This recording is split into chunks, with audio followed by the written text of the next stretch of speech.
باللہ من الشیطان الرجیم بسم اللہ الرحمن الرحیم رب اشرح لی صدری ویسر لی امری واحلل عقدۃ من لسانی یفقہوا قولی واجعل لی وزیرا من اہلی آمین یا رب العالمین۔ آج کا ہے ہمارا رکوع نمبر 26 سورۃ البقرہ کا رکوع نمبر 26 کی آج ہم ترجمہ اور تفسیر کریں گے۔ سل بنی اسرائیل، پوچھو بنی اسرائیل سے۔ بنی اسرائیل کس کو کہتے ہیں؟ بنی کا معنی ہے اولاد کے، بیٹے کے، ٹھیک ہے۔ اسرائیل جو ہے وہ حضرت یعقوب علیہ السلام کا لقب ہے۔ یہ عبرانی زبان کا لفظ ہے اور اس کے معنی وہی ہیں جو ہمارے ہیں عبداللہ کے ہیں۔ اسرا کا معنی بندہ اور ایل معنی اللہ، یعنی اللہ کا بندہ۔ یہ عبرانی زبان کا لفظ ہے۔ حضرت یعقوب علیہ السلام جو بنی اسرائیل کے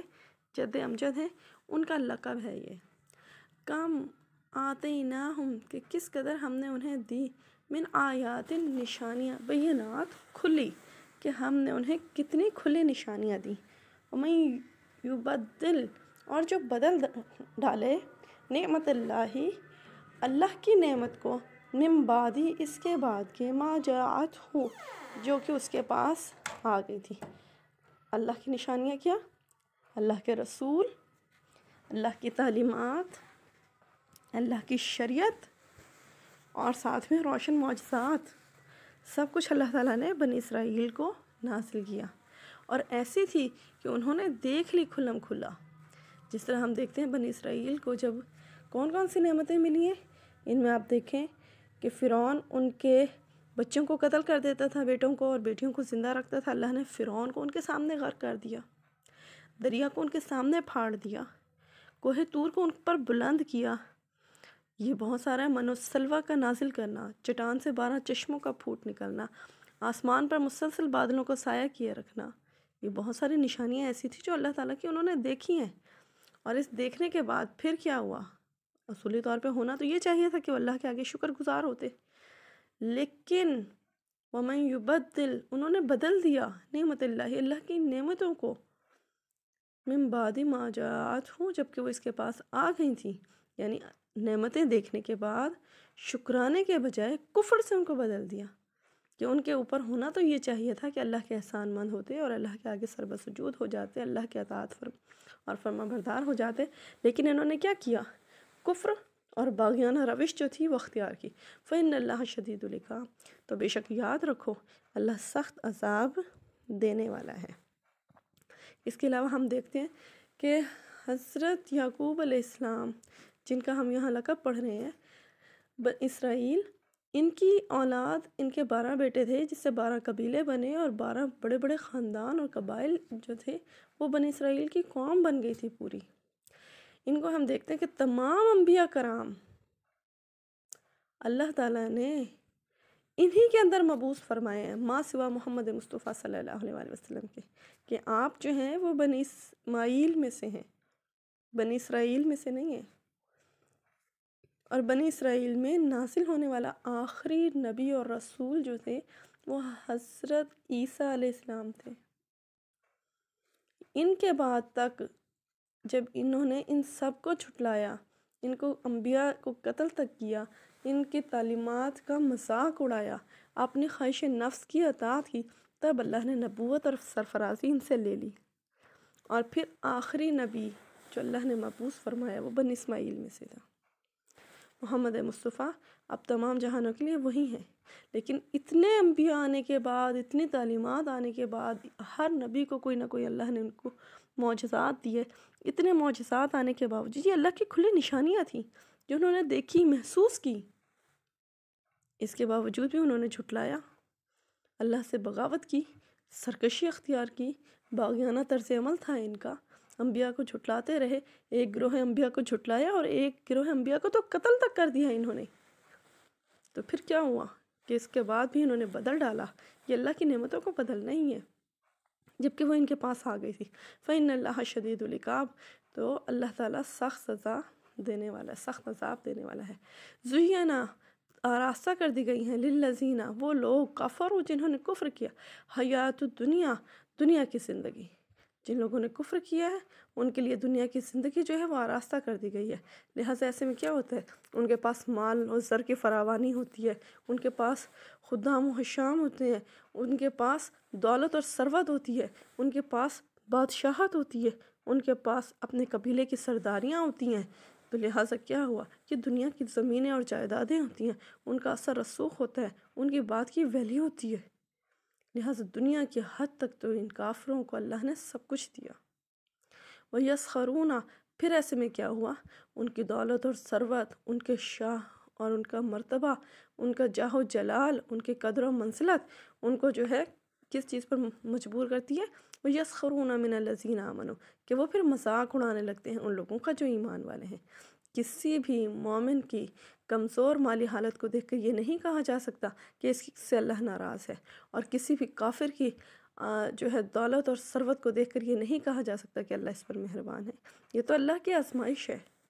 اللہ تعالیٰ دیتا بھی ہے اور لیتا بھی ہے، دے کر بھی آزما رہا ہوتا ہے، وہ لے کر بھی آزما رہا ہوتا ہے۔ لیکن مومن کا معاملہ تو اس کے برعکس ہے، وہ اگر اللہ اس کو دیتا ہے تو وہ شکر کرتا ہے، اور اللہ اس سے لے لیتا ہے تو وہ صبر کرتا ہے، دونوں حالتوں میں وہ اللہ کی رضا کو پا لیتا ہے۔ لیکن کافر کیا کرتے ہیں، ان کے لیے چونکہ دنیا کی زندگی ہی سب کچھ ہے، اور وہ ان کے لیے سجا دی گئی ہے، مزین کر دی گئی ہے، آراستہ کر دی گئی ہے، لہٰذا وہ کمزور اور مفلس جو فقر و فاقہ میں مبتلا مومنین ہیں ان کے اوپر مذاق اڑاتے ہیں۔ والذین اتقوا، اور ان لوگوں کا بھی جو اللہ سے پرہیز کرتے ہیں، اللہ کا تقوی اختیار کرتے ہیں، فوقہم یوم القیامہ، وہ لوگ جو پرہیزگار ہیں نا وہ قیامت کے دن ان سے اوپر ہوں گے۔ اس دن دنیا کا مال و مرتبہ، دنیا کی شاہ و منزلت جو ہے، وہ قدر و منزلت جو ہے وہ انسان کا معیار نہیں ہوتی۔ اصل معیار کسی انسان کی کامیابی کا تو اس دن ہوتا ہے جس دن اللہ تعالیٰ اس کو کامیاب کر دے گا۔ دنیا میں کسی مفلس یا کسی کمزور مسلمان کو یا فقر و فاقہ کی وجہ سے اس کو ذلیل سمجھنا، یہ تو قیامت کے دن پتہ چلے گا کہ وہ مومن کتنے تقوی والا ہے، اور اس دن اللہ تعالیٰ ان کو دنیا کے شاہ کے اوپر جو ہے فوقیت دے دے گا، ان لوگوں کے اوپر جنہوں نے ان کا تمسخر اڑایا ہوگا، ان کافروں کے اوپر۔ ابو جہل، ابو لہب، فرعون اور نمرود، ان کو دیکھیں اللہ نے بڑی شان و شوکت دی تھی، اب بادشاہی دی تھی، سرداری دی تھی، پورے ملک پر ان کی حکومت چلتی تھی، اور یہ مومنین کا مذاق اڑاتے تھے۔ کل قیامت کے دن ان کو پتہ لگے گا کہ مومنین کتنے عیش میں ہوں گے، کتنے آرام میں ہوں گے، سب سے بڑھ کر اللہ کی رضا کو پالیں گے، اور اس دن یہ اللہ کے غضب کا شکار ہو جائیں گے۔ خود قریش مکہ جو ہے، رؤوس مکہ جو کافر تھے، وہ خود رسول اللہ کو کہا کرتے تھے کہ محمد تمہاری صحبت میں ہم بیٹھنا چاہتے ہیں لیکن کیسے بیٹھے، تمہارے پاس تو ہمارے ہاں کے رذیل لوگ بیٹھتے ہیں۔ رذیل یعنی گھٹیا اور کم حیثیت کے لوگ، کیونکہ رسول اللہ پر ایمان لانے والوں میں سے اکثریت غریب مسلمانوں کی تھی، اور اکثر تو وہ لوگ تھے جو غلام تھے، جن میں ہم دیکھتے ہیں بلال حبشی غلام تھے، حضرت عمر کی لونڈی غلام تھی، اور بہت سارے صہیب رومی غلام تھے، بہت سارے ایسے تھے جو ایمان لے آئے تھے، اور باقی جو تھے ان میں سے بہت سے کمزور مسلمان تھے جن کے معاشرے میں کوئی بڑی حیثیت نہیں تھی، وہ سرداروں میں سے تعلق نہیں رکھتے تھے، ماں سوا چند ایک کے، جن میں ہم دیکھتے ہیں کہ حضرت ابو بکر، حضرت عمر، حضرت حمزہ، حضرت عثمان، یہ صاحب حیثیت بھی تھے اور صاحب سرور لوگ بھی تھے، لیکن بہت کم تھے۔ باقی جو تھے وہ تو اکثر غریب غربا تھے، تو کہا ہم تمہارے پاس کیسے آ کر بیٹھیں، تمہارے پاس تو رذیل لوگ بیٹھتے ہیں۔ تو اس کا مطلب کیا ہوا کہ وہ مومنین کا مذاق اڑاتے تھے۔ تو کل قیامت کے دن کیا ہوگا، اللہ تعالیٰ ان کو کیا کرے گا، ان کو جنہوں نے تقوی اختیار کیا، جنہوں نے پرہیزگاری اختیار کی، جنہوں نے اللہ کا خوف قبول کر لیا، ان لوگوں کو اللہ تعالیٰ قیامت کے دن ان سے بالا تر کر دے گا۔ اللہ یرزق من یشاء بغیر حساب، اور اللہ تعالیٰ جس کو چاہتا ہے رزق بے حساب دیتا ہے۔ ان کو دنیا میں رزق دیا ہے، ان کو آخرت میں اللہ تعالیٰ بے حساب رزق دے گا۔ دنیا کا رزق تو آپ کی زندگی تک ہے، جہاں موت آئی وہاں ختم۔ آخرت کا رزق تو کبھی نہ تو زندگی ختم ہوگی، نہ رزق ختم ہوگا، نہ نعمتوں میں کمی آئے گی۔ کان الناس شروع امت واحدہ، کہ شروع میں تو ابتدا میں تو لوگ ایک ہی امت ہے، فبس اللہ النبیین مبشرین و منذرین، اور پھر بھیجے اللہ نے نبی مبشرین خوشخبری دینے والے، و منذرین اور ڈرانے والے۔ شروع میں ایک ہی امت تھی، امت کا مطلب کیا ہوا کہ امت کہا جاتا ہے ایسے لوگوں کا گروہ جن کے نظریات، جن کے افکار، جن کے مزاج، جن کے مذاق، رائے فکر تمام کے تمام ایک جیسے ہوں۔ اس سے پتہ چلتا ہے کہ کسی زمانے میں تمام انسان ایک ہی مذہب اور ملت اور عقیدہ پر اور خیال پر تھے، جو ملت حق تھی، دین فطرت تھی۔ پھر آہستہ آہستہ ان کے مزاج میں، ان کے رائے فکر میں اختلاف پیدا ہونا شروع ہوا، ان کے خیالات اور عقائد مختلف ہو گئے، جن کی وجہ سے امتیاز کرنا مشکل ہو گیا کہ حق کون سا ہے اور باطل کون سا ہے۔ ایسے میں اللہ تعالیٰ نے صحیح راہ بتلانے کے لیے اللہ تعالیٰ نے انبیاء کرام کا مبعوث فرمایا، ان پر کتابیں نازل کیں، وحی کا سلسلہ جاری کیا، اور انبیاء کی تعلیمات کے نتیجے میں پھر کیا ہوا؟ انسانوں کے دو گروہ بن گئے۔ ایک وہ جنہوں نے ان اطاعت کو، ان ہدایات کو قبول کیا اور انبیاء پر ایمان لائے، وہ مومنین کا گروہ کہلایا، اور دوسرا وہ جنہوں نے ان تعلیمات کو جھٹلا دیا۔ وہ کون سے تھے؟ انبیاء کرام کو جھٹلایا، تعلیمات کو جھٹلایا، یہ دوسرا گروہ بن گیا، یہ کافر کہلائے۔ مومن اور کافر بیسکلی دو گروہ ہیں۔ یہ اگر ہم دیکھیں تو امام راغب نے مفردات القرآن میں لکھا ہے کہ لفظ امت عربی لغت کے اعتبار سے ایسی جماعت کو کہا جاتا ہے جس میں کسی وجہ سے رابطہ، اتحاد، وحدت قائم ہو جائے، خواہ یہ وحدت نظریاتی عقائد کی ہو یا کسی زمانے میں خطہ ملک میں جمع ہو جانے کی، یا نسب اور رنگ اور نسل کی۔ لیکن ایسے میں کیا ہوا کہ اللہ نے جب کسی بھی حوالے سے وہ امت واحدہ تھے، اور ہم دیکھتے ہیں کہ اگر ہم ان کو دیکھیں مفسرین کی رائے میں، اور ہم کی تشریح کریں سورہ یونس، سورہ مومنون اور سورہ انبیاء کے مضامین کے ساتھ، تو اسے پتہ چلتا ہے کہ شروع میں جو ایک امت اللہ نے کہا کہ ایک ہی امت تھی، وہ امت توحید پرست تھی۔ بعد میں کیا ہوا کہ ان میں اختلافات پیدا ہونا شروع ہو گئے، اختلافات پیدا ہوتے چلے گئے ان کی سوچ اور افکار کے نتیجے میں۔ لہٰذا ایسی صورت میں اللہ نے انبیاء کرام جو تھے وہ مبعوث فرمائے، جنہوں نے ایمان والوں کو خوشخبری دی اور نہ ماننے والوں کو ڈرایا۔ وَأَنزَلَ مَعَهُمْ، اور ان کے ساتھ نازل کی، کتاب بالحق، کتاب نازل کی جو حق کے ساتھ تھی، لِيَحْكُمَ بَيْنَ النَّاسِ فِيمَا اخْتَلَفُوا فِيهِ، تاکہ وہ فیصلہ کر دیں لوگوں کے درمیان ہر اس بات میں جس میں انہوں نے اختلاف کیا ہے۔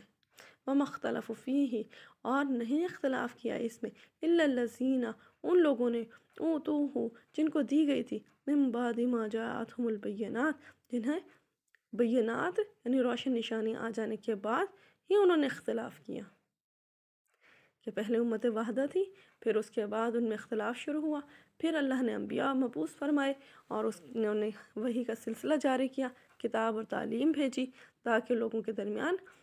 اختلاف میں فیصلہ کر دے۔ پھر کیا ہوا کہ ان لوگوں نے اختلاف کیا روشن نشانی آ جانے کے بعد، جیسے ہم پیچھے پڑھ کر آئے ہیں کہ بنی اسرائیل نے کیا کیا تھا کہ روشن نشانی آ جانے کے بعد ان کو بدل ڈالا تھا۔ بدل ڈالنے کا مطلب اپنے شکر گزاری کو ناشکری سے بدل دیا، اپنے ایمان کو کفر سے بدل دیا، اپنی اطاعت کو عصیان سے بدل دیا۔ ہونا اطاعت چاہیے تھی لیکن عصیان سے بدل دیا۔ لہٰذا ایسے میں کیا ہوا کہ روشن نشانیاں آ جانے کے بعد انہوں نے پھر بھی اختلاف کیا، انہوں نے کہا نہیں مانتے۔ تبھی تو انبیاء کرام کے بھیجنے کا مقصد کیا تھا کہ وہ ایمان والوں کو خوشخبری دے دیں، نہ ماننے والوں کو ڈرا دیں، ڈرانے کے لیے بھیجا۔ پھر کہا کہ اس کے بعد کہ ان کے پاس واضح احکام آ گئے تھے، بغین، یہ انکار انہوں نے کیوں کیا؟ اس لیے کہ ان کو ہدایت سمجھ نہیں آئی تھی؟ نہیں، بلکہ اس لیے کیا؟ بغین، ضد کی وجہ سے، بینہم، آپس کی، فہد اللہ، بس اللہ نے ہدایت دے دی، الذین، ان لوگوں کو، آمنو، جو ایمان لائے ہیں، لما، ان لوگوں کی بجائے، اختلاف فیہ، ان کے اوپر جنہوں نے ان پہ اختلاف کیا۔ لہٰذا اللہ نے کیا کیا؟ اللہ نے ہدایت دے دی ایمان والوں کو ان لوگوں کے بجائے جنہوں نے اختلاف کیا، من الحق، حق سے، جنہوں نے حق آ جانے کے بعد بھی اس میں اختلاف کیا، اس میں بحث کی، تو اللہ تعالیٰ نے ایمان والوں کو ہدایت دے دی، بإذنہ ہی، اپنے اذن سے، اپنے حکم سے اللہ نے ان کو ہدایت دے دی۔ واللہ یہدی من یشاء الی صراط مستقیم، اور اللہ جسے چاہتا ہے اسے ہی سیدھے راستے کی طرف ہدایت دیتا ہے۔ جس کے اندر طلب حق دیکھتے ہیں اسی کو اللہ تعالیٰ جو ہے ہدایت دے دیتا ہے، اور جس کے اندر طلب حق نہیں ہوتی لہٰذا وہ لوگ گمراہ رہ جاتے ہیں۔ ام حسبتم، تم کیا خیال کرتے ہو، ان تدخلوا الجنت، کہ تم داخل ہو جاؤ گے جنت میں. وَلَمَّا يَأْتِيكُم مَّثَلُ الَّذِينَ خَلَوْا مِن قَبْلِكُم، جبکہ تم پر تو ویسے حالتیں آئی ہی نہیں ہیں جو تم سے پہلے لوگوں پر گزری تھی. کہ ایسی حالتیں، ایسی مصیبتیں جو تم سے پہلے لوگوں پر، پہلے ایمان والوں پر گزری تھی، ویسے حالات تو تم نے دیکھا ہی نہیں. تم نے صرف کہہ دیا کہ ہم ایمان لائے تو بس جنت کے حقدار بن گئے. خالی ایمان لانے سے جنت کے حقدار نہیں بنتے. جس طرح صرف بچہ ایڈمیشن لے لے کسی کلاس میں، فرسٹ ایئر میں ایڈمیشن لے لینا، انٹر میں ایڈمیشن لے لینا، انٹر کی ڈگری کو مکمل نہیں کر دیتا، بلکہ اس کے لیے پڑھنا پڑے گا، ایفرٹس کرنی پڑیں گی، پیپر دینے پڑیں گے، امتحان سے گزرنا پڑے گا، پھر اس کے بعد پاس اور فیل کا رزلٹ آئے گا. اسی طرح کہا کہ تم نے صرف کہہ دیا کہ ہم ایمان لے آئے تو بس کامیاب ہو گئے، جنت تمہاری ہو گئی. نہیں، ابھی تو تم پر تو ویسی حالتیں آئی نہیں ہیں، ویسے امتحان آئے نہیں ہیں، تم تو ان حالات سے گزرے ہی نہیں ہو جیسے تم سے پہلے لوگ گزرے تھے، تم سے پہلی قومیں جیسے گزری تھی. مَسَّتْهُمُ الْبَأْسَاءُ وَالضَّرَّاءُ وَزُلْزِلُوا حَتَّى يَقُولَ الرَّسُولُ وَالَّذِينَ آمَنُوا مَعَهُ. مَسَّتْهُمُ الْبَأْسَاءُ، انہیں پہنچی تھی سختیاں، وَالضَّرَّاءُ اور تکلیفیں، وَزُلْزِلُوا اور وہ ہلا دیے گئے تھے. بڑی سخت قسم کی آزمائشیں جو تھیں وہ انہوں نے فیس کی تھیں. انبیاء کرام اور انبیاء کرام کے ساتھ جو لوگ تھے اہل ایمان، ان کو کافروں نے ایسے ہی نہیں چھوڑ دیا تھا کہ ہاں چلو ٹھیک ہے تم آ گئے اور تم ایمان لے آئے اور ہم نے انکار کر دیا تو بس معاملہ ختم ہو گیا. نہیں، انہوں نے کہا جب ہم کافر ہیں تو تم کیوں نہیں ہوتے، جب ہم گمراہ ہیں تو تم کیوں نہیں ہوتے. لہٰذا صرف ایمان لانا ان سے برداشت نہیں ہوتا تھا. کہتے تھے تمہاری جرت کیسے ہوئی کہ تم ہمارے خداؤں کو جو ہے غلط کہتے ہو. لہٰذا انہوں نے ان کو مارا، پیٹا، ظلم کیا، تشدد کیا، ان کو آگ میں ڈالا، خندقیں کھدوا کر آگ جلا دی تھی. ان کے بیچ میں ان کو ایمان والوں کو ڈالتے گئے. خود ہم دیکھتے ہیں بہت سارے عذاب جو تھے انہوں نے فیس کیے. انبیاء کرام تک کو تو قتل کر ڈالا ان لوگوں نے. تو جو سوچیں انبیاء کے ساتھ جو لوگ ہوں گے ان کے ساتھ انہوں نے کیا کیا ہوگا، بڑے بڑے عذاب دیے. نبی کریم صلی اللہ علیہ وسلم نے فرمایا کہ تم سے پہلے جو قومیں تھیں جو گزری ہیں ان کے اوپر کیا ہوا تھا کہ اللہ پر ایمان لانے کے جرم میں ان کے سر میں آرے سے ان کا سر رکھ کر چیر دیا جاتا تھا، آرے میں رکھ کر چیر دیا تھا. ان کے جسم پر لوہے کی کنگیاں پھیری جاتی تھی تاکہ ان کا گوشت جو تھا وہ ماس جسم کا وہ نوچ لیا جائے. گڑھے کھود کر ان میں دبا دیا جاتا تھا اور درمیان سے چیر دیا جاتا تھا. اس کے ساتھ ساتھ ان کو خندقیں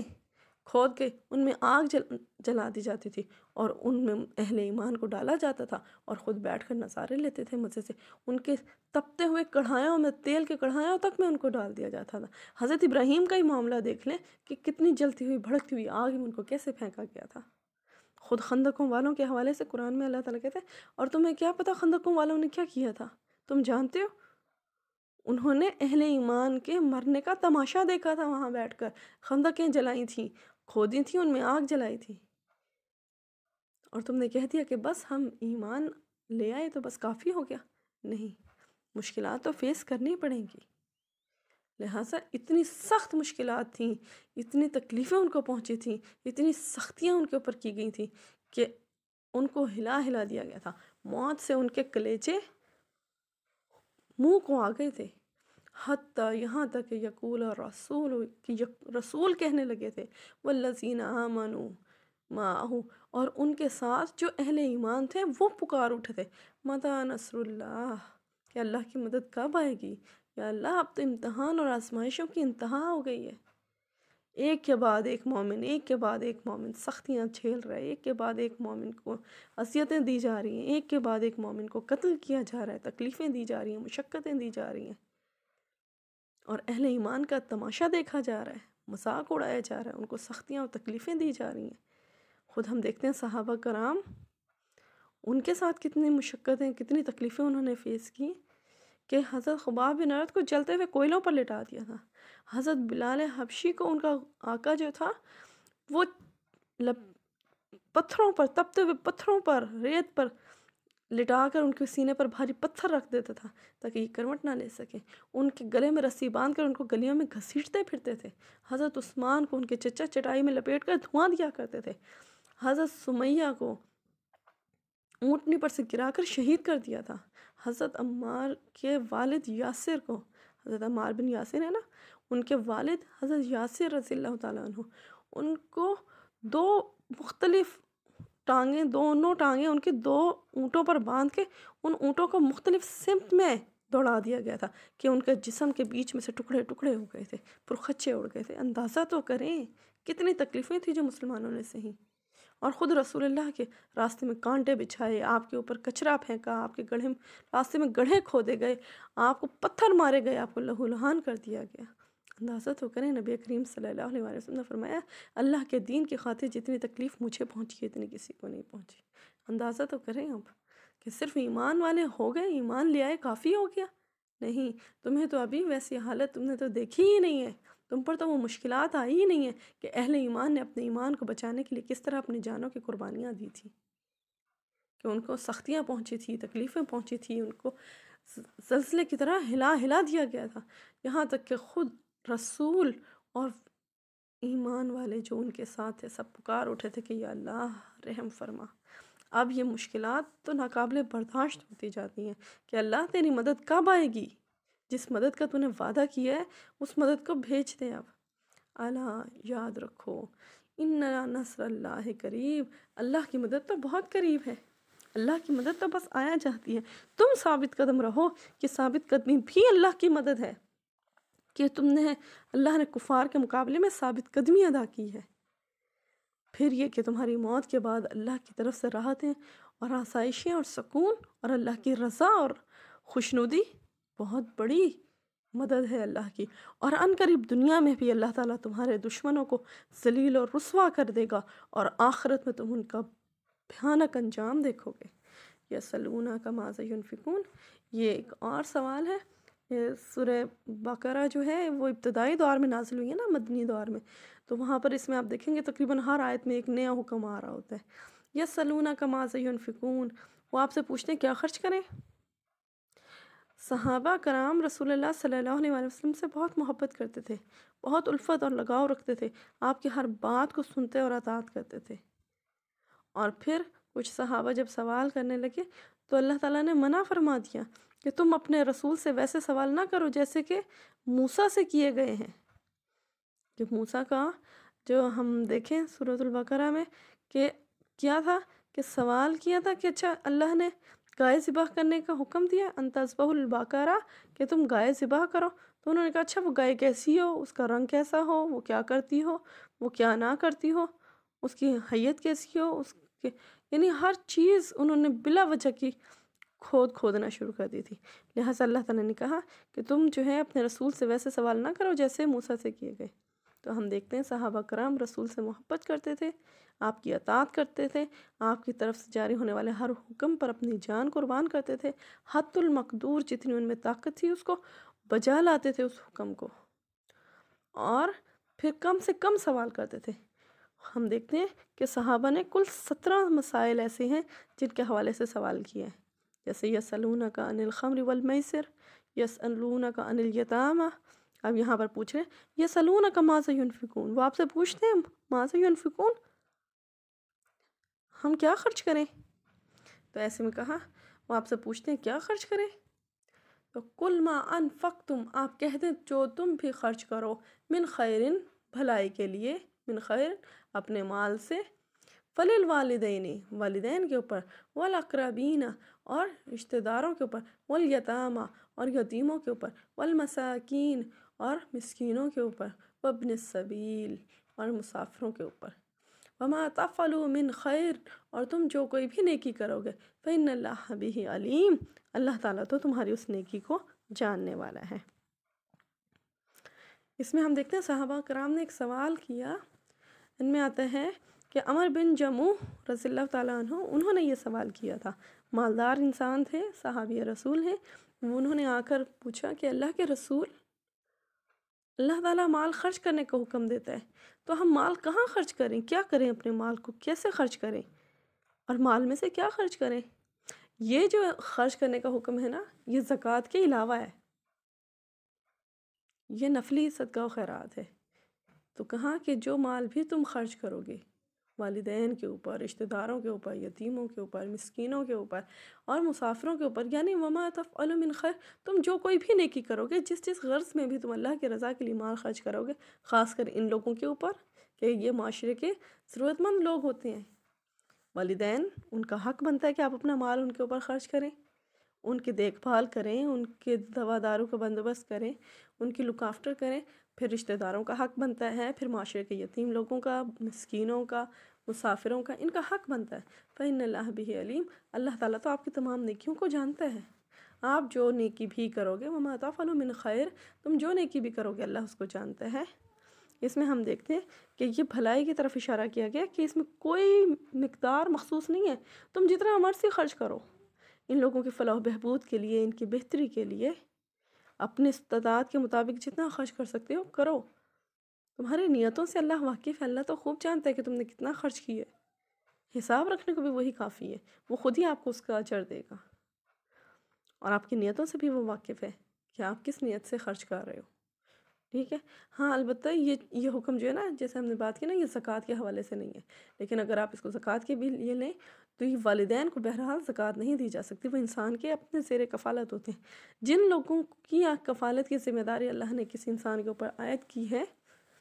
ان کو زکوٰۃ نہیں دی جا سکتی، جیسے والدین، بیوی اور بچے، ان کی کفالت کی ذمہ داری انسان کے اوپر عائد ہوتی ہے، تو ان کو زکوٰۃ نہیں دی جا سکتی۔ باقی جو ہیں رشتہ داروں میں بہن بھائی ہیں، یا بہن بھائیوں کے یتیم بچے ہیں، یا اور لوگ ہیں، معاشرے کے ضرورت مند لوگ ہیں، ان کو زکوٰۃ دی جا سکتی ہے۔ لیکن یہ حکم جو ہے، یہ آیت جو ہے، یہ زکوٰۃ کے حکم میں نہیں ہے، بلکہ یہ تو ہدیے اور تحفے کے حوالے سے کہ اپنے والدین کے اوپر خرچ کرو، اپنے رشتہ داروں کو تحفے تحائف دو، ان کے معاشرے کے یتیم بچوں کی کفالت کرو، مسکینوں کی کفالت کرو، ان کی تعلیم اور تربیت کا بندوبست کرو، مسافروں کے لیے بھلائی کا کام کرو۔ کوئی مسافر ہے وہ اپنے گھر میں، وہ بہت مالدار ہی کیوں نہ ہو، لیکن راستے کی کوئی آفت اس کو ایسے پہنچی، کوئی قافلہ لوٹ لیا گیا، مال و اسباب لوٹ لیا گیا، اب وہ مفلس و نادار ہو گیا ہے۔ لہٰذا ایسی صورت میں کیا کیا جائے، ان کی بھلائی کے لیے، ان کے رہائش کے لیے، ان کے کھانے پینے کے لیے، ان کی واپسی کے لیے،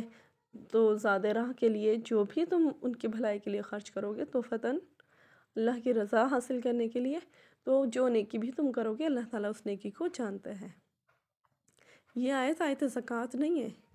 ٹھیک ہے، یہ تحفے اور ہدیے کے لیے ہے۔ کتب علیکم القتال، تمہارے اوپر جنگ فرض کر دی گئی ہے، کتبہ تم پر فرض کر دی گئی ہے، علیکم تم پر، قتال جنگ۔ پیچھے بھی ہم نے جنگ کے بارے میں حکم پڑھے کہ جو لوگ اللہ کی راہ میں مارے جائیں ان کو مردہ نہ کہو، پھر یہ کہ تم جو ہے اللہ کے راستے سے جو لوگ تمہیں روکتے ہیں تم ان سے جنگ کرو۔ یہ چونکہ مدنی صورت ہے نا، اس میں پہلا حکم جہاد کے حوالے سے آ رہا ہے نا یہ، کیونکہ اس سے پہلے تک ہم دیکھتے ہیں مکی دور میں اللہ نے جہاد کا حکم نہیں دیا، بلکہ صحابہ کہتے تھے کہ ہمیں لڑنے کی اجازت دی جائے کہ ہمارے اوپر ظلم ہو رہا ہے، لیکن وہاں پر کیا ہوا کہ اللہ نے حکم دیا کہ نہیں، تم نے جنگ نہیں کرنی۔ یہاں پر ہم دیکھتے ہیں کہ مکی دور میں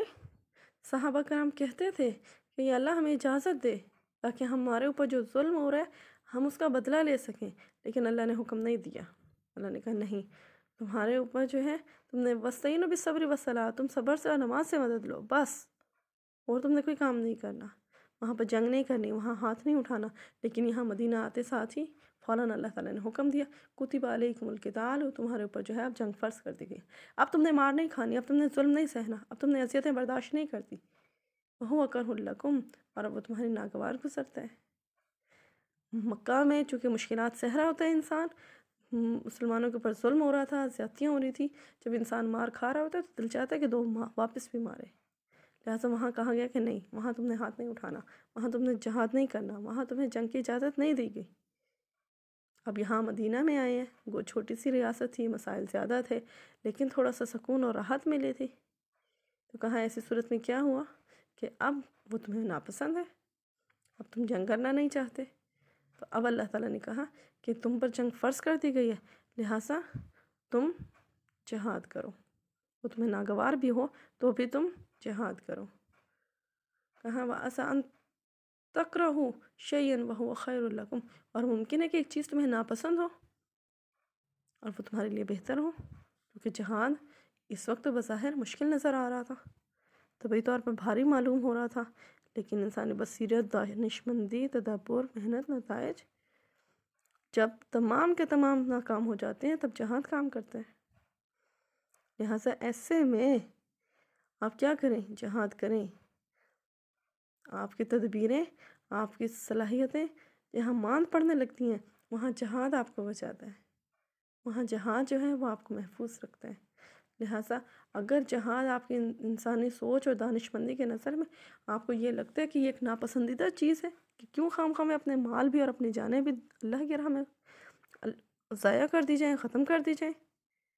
لہٰذا یہ دنیاوی عقل کے لحاظ سے تو آپ کہہ سکتے ہیں، لیکن ان دا لانگ رن دیکھیں تو جہاد کا آپ کو فائدہ ہی فائدہ ہے کہ کچھ لوگوں کی جانیں دینے سے آپ کا پورا ملک محفوظ ہو جاتا ہے، پورا آپ کے خاندان محفوظ ہو جاتے ہیں، آپ کے بیوی بچے محفوظ ہو جاتے ہیں۔ کچھ لوگوں کی جانیں قربانی تو آپ کو دینی پڑے گی، اور یہ بھی نہیں ہے کہ ہر وقت ہی جہاد کرتے رہو۔ مطلب جہاد کرنے کا یہ ہے کہ جیسے ہی تمہارے اوپر کوئی ظلم کرے یا زیادتی کرے یا کوئی تمہارے اوپر حملہ کرے تو پھر فوراً رسپونڈ کرو، فوراً اس کو جواب دو، اس کو پتہ لگ جائے کہ اس نے کیا حرکت کی ہے۔ اب تم نے مار نہیں کھانی، مکہ میں تم نے بہت مار کھا لی، بہت ظلم سہ لیا، اب اگر کوئی یہ حرکت کرتا ہے، کوئی تمہارے اوپر حملہ کرنے کی جرات کرتا ہے تو پھر تم اس کو منہ توڑ جواب دے دو، اس کو بتا دو کہ اس نے کیا کیا ہے، ٹھیک ہے؟ اب تم بے بس نہیں ہو، تم مجبور نہیں ہو، تم مار نہیں کھاؤ گے۔ لہٰذا ایسے میں کیا ہوا کہ تم جہاد کرو۔ ہو سکتا ہے یہ اس وقت تمہیں اپنی جان دینا بہت مشکل لگ رہا ہے، مال خرچ کرنا مشکل لگ رہا ہے، ایک چیز ناپسند ہو جاتی ہے، کہا کہ ہو سکتا ہے ایک چیز تمہیں ناپسند ہو، وَهُوَ خَيْرٌ لَكُمْ، وہ تمہارے لیے بہتر ہے، اور تم نہیں جانتے، اللہ بہتر جانتا ہے کہ وہ تمہارے لیے بہتر ہے یا نہیں ہے، ٹھیک ہے؟ اور تمہیں ناپسند بھی کیا ہے کہ دنیا کی زندگی تمہیں محبوب ہے۔ اگر تم جہاد کو ناپسند کرو گے تو دشمن تمہارے اوپر دلیر ہو جائے گا، تمہاری دنیاوی زندگی بھی مشکل کر دے گا۔ مکی دور تم دیکھ کر آئے ہو، لہٰذا اب تم جہاد کرو کہ اگر تمہیں وہ ناپسند بھی ہے تو اس میں تمہارے لیے بہتری ہے کہ کچھ لوگوں کی جانیں دے دینے سے، کچھ لوگوں کا مال لگا دینے سے باقی تمام لوگ محفوظ ہو جاتے ہیں، تمہارے باقی بیوی بچے، تمہارے خاندان، تمہارے گھر بار، تمہارے کاروبار، تمہارا سب کچھ محفوظ ہو جائے گا۔ اگرچہ تھوڑا سا نقصان ہے کہ جان بھی گئی، مال بھی گیا، لیکن اگر ان دا لانگ رن دیکھیں تو ضائع تو نہ ہوا، وہ بھی اجر پا گیا۔ جو لوگ ان کی جان دینے کی وجہ سے محفوظ رہ گئے وہ بھی محفوظ ہیں اور امن اور راحت میں ہیں، اور جو اللہ کی راہ میں شہید ہو گیا وہ تو بہترین اجر پائے گا کہ اللہ رب العالمین نے فرمایا کہ جو اللہ کی راہ میں مر جائیں تم ان کو مردہ نہ کہو، وہ تو شہید ہیں، وہ زندہ ہیں اور اللہ کے ہاں سے اپنی زندگی کا رزق پا رہے ہیں، لیکن تمہیں ان کی زندگی کا شعور نہیں۔ اللہ ان کو رزق دے رہا ہے، اللہ ان کی پرورش کر رہا ہے، اللہ ان کو اپنا مہمان سمجھتا ہے، اللہ تعالیٰ ان کو نوازتا ہے، ان کو بہترین رزق کا انتظام کرتا ہے، تمہیں ان کی زندگی کا شعور نہیں ہے۔ اور جو مال بھی تم نے لگایا جہاد کے لیے اس سے کیا ہوگا کہ وہ بھی اللہ تعالیٰ اس کو بہتر جانتا ہے، اس کا بہترین بدلہ اللہ تمہیں دنیا میں بھی دے گا اور آخرت میں بھی دے گا۔ بظاہر تھوڑا سا نقصان نظر آتا ہے کہ پیسہ بھی لگا ہے، اور پھر جو لوگ شہید ہو گئے ہیں ان کے بچے یتیم بھی ہو گئے ہیں، اور ایک گھر کا سربراہ تھا اس کے بیوی بیوہ بھی ہو گئی ہے، بے آسرا ہو گئی ہے، اس کے بچوں کا سہارا جو تھا رزق کی آمدنی کا وہ بند ہو گیا، لیکن کچھ لوگوں کی زندگی دے دینے سے باقی تمام لوگ تو محفوظ ہو گئے ہیں نا۔ اور جو شہید ہو گیا اس کو جو اللہ تعالیٰ اجر دے گا، جو نعمتیں دے گا، یقین مانے اس کا کوئی بندہ بھی کمپیریزن کر ہی نہیں سکتا۔ کل قیامت کے دن جب جنت اور جہنم کے فیصلے ہو جائیں گے، لوگ جنتوں میں چلے جائیں گے اور جہنم میں تو جنت میں جانے والوں کو جو نعمتیں ملیں گی وہ کبھی بھی ان کو چھوڑ کر واپس دنیا میں آنے کی تمنا نہیں کریں گے، ماں سوائے ایک شہید کے، کہ وہ یہ چاہے گا کہ اللہ تو مجھے دنیا میں دوبارہ بھیج، کیونکہ جو مزہ مجھے تیری راہ میں کٹنے میں آیا تھا، تیری راہ میں لڑنے میں آیا تھا، تیری راہ میں مرنے میں آیا تھا، یقین مان وہ مزہ جنت کی نعمتوں میں بھی نہیں ہے، وہ سرور، وہ لذت، وہ لطف وہ تو ہے ہی نہیں۔ لیکن جنت میں جانے کے بعد دوبارہ دنیا میں آنا تو محال ہی ہے نا، اللہ تعالیٰ کبھی بھی اس شخص کو دنیا میں واپس نہیں بھیجے گا، لیکن وہ شہید ہی وہ اجر پائے گا۔ اور شہید وہ کہتا ہے کہ وہ لذت جو مجھے تیری راہ میں کٹنے میں آئی تھی، تیری راہ میں مرنے میں آئی تھی، تیری راہ میں لڑنے میں آئی تھی، یقین مانے وہ لذت، وہ سرور، وہ لطف، وہ جنت کی نعمتوں میں بھی نہیں اس کو ملے گا۔ وہ یہی خواہش کرے گا، یا اللہ مجھے دوبارہ بھیج، مجھے بار بار بھیج، تاکہ میں بار بار تیری راہ میں دشمنوں سے اسی طرح لڑتا رہوں اور لڑتے ہوئے مارا جاؤں، شہید ہو جاؤں۔ کہاں یہ چونکہ ہماری دنیاوی زندگی کا بھی مدار اسی پر ہے اور اخروی زندگی کا مدار بھی اسی پر ہے کہ اللہ کی خوشنودی اور اللہ کی رضا ہمیں حاصل ہو جائے۔ لہٰذا اللہ تعالیٰ کہتا ہے کہ ہو سکتا ہے ایک چیز تمہیں ناپسند ہو، بظاہر تو مشکل لگ رہا ہے نا، لیکن وہ تمہارے لیے بہتر ہو۔ وَعَسَىٰ أَن تُحِبُّوا، اور ہو سکتا ہے کہ ایک چیز تمہیں پسند ہو، شیئاً ایک چیز، کوئی چیز تمہیں پسند ہو، وَهُوَ شَرٌّ لَكُمْ، اور وہ تمہارے لیے بری ہو جائے، کہ تمہیں جہاد میں لڑنے سے مرنے سے ڈر لگتا ہے۔ اگر تم جہاد کو چھوڑ کر آرام سے بیٹھ جاؤ گے تو دشمن دلیر ہو جائے گا۔ آج اگر ہم دیکھیں اپنی فوجیں بارڈر لائن سے ہٹا لیں تو دشمن ایک لمحے کے لیے بھی آسرا نہیں کرے گا، وہ فوراً ہمارے اوپر اٹیک کرے گا۔ لہٰذا ایسی صورت میں کیا ہوگا کہ اگر تم جہاد کو ترک کر کے کہ تمہارے لیے وہ برا ہے، تم اس کو برا خیال کر کے بیٹھ جاؤ گے، تو پھر ایسے میں کیا ہوگا کہ دشمن تمہارے اوپر دلیر ہو جائے گا، وہ تو تمہارے اوپر حملہ کرے گا اور تمہیں مار تو پھر بھی دے گا، اور نہ صرف تمہیں مار ڈالے گا بلکہ تمہارے بیوی بچوں کو بھی قتل کرے گا، تمہارا قتل عام کرے گا، تمہاری بیویوں کو لونڈی اور غلام بنا لے گا۔ تم اندازہ تو کرو کہ وہ تمہارے لیے کتنا برا ہو جائے گا۔ کیا تم برداشت کر لو گے یہ سب کچھ؟ واللہ یعلم، اللہ جانتا ہے، وانتم لا تعلمون، اور تم نہیں جانتے، تمہیں تو اندازہ ہی نہیں ہے، تم تو اس کا اندازہ لگا بھی نہیں سکتے ہو کہ کتنا نقصان تمہیں پہنچے گا۔ لہٰذا اللہ تعالیٰ جو جانتا ہے وہ اللہ نے تمہیں بتا دیا کہ تمہارے لیے کیا بہتر ہے اور تمہارے لیے کیا برا ہے۔ اس بات کا فیصلہ تم نہیں کر سکتے، اس بات کو تم جج نہیں کر سکتے، اس بات کو تو اللہ بہتر جانتا ہے۔ لہٰذا ایسی صورت میں کیا ہوگا کہ تمہارے لوگوں کی، کچھ لوگوں کی جانیں دینے سے یہ تمہارا گھاٹے کا سودا نہیں ہے، یہ اللہ کے ساتھ تمہاری بہترین تجارت ہے کہ یا اللہ ہم نے اپنی قوم میں سے یہ چند لوگ دیے ہیں، یہ شہید ہوئے ہیں، ان کو اللہ نے سرفرازی اور کامیابی دی، اور ساتھ میں اللہ کی نعمتیں، اللہ کی رحمتیں تمہارے اوپر ہوئیں کہ تم نے اللہ کا حکم مانا اور جہاد کو کیا، اللہ کے دین کی سرفرازی کے لیے کوشش کی۔ اللہ تمہاری اس کوشش کو اور کاوش کو قبول فرما لے گا۔ لہٰذا اب تم نے جنگ کرنی ہے، اب تم نے خاموش نہیں بیٹھنا، تم نے پرامن ہو کر سکون کی نیندیں نہیں لینی، بلکہ تم نے کیا کرنا ہے؟ اللہ کی راہ میں جہاد کرنا ہے۔ لہٰذا ایسے میں اپنے آپ کو جہاد کے لیے تیار کرو، ذہنی طور پر بھی، منٹلی طور پر بھی، ذہنی طور پر یعنی منٹلی طور پر بھی تیار کریں، فزیکلی بھی آپ کی پریزنس ہو وہاں پر جہاد میں، اور پھر اپنا مال لگانا پڑے مال لگائیں، جان لگانا پڑے جان لگائیں،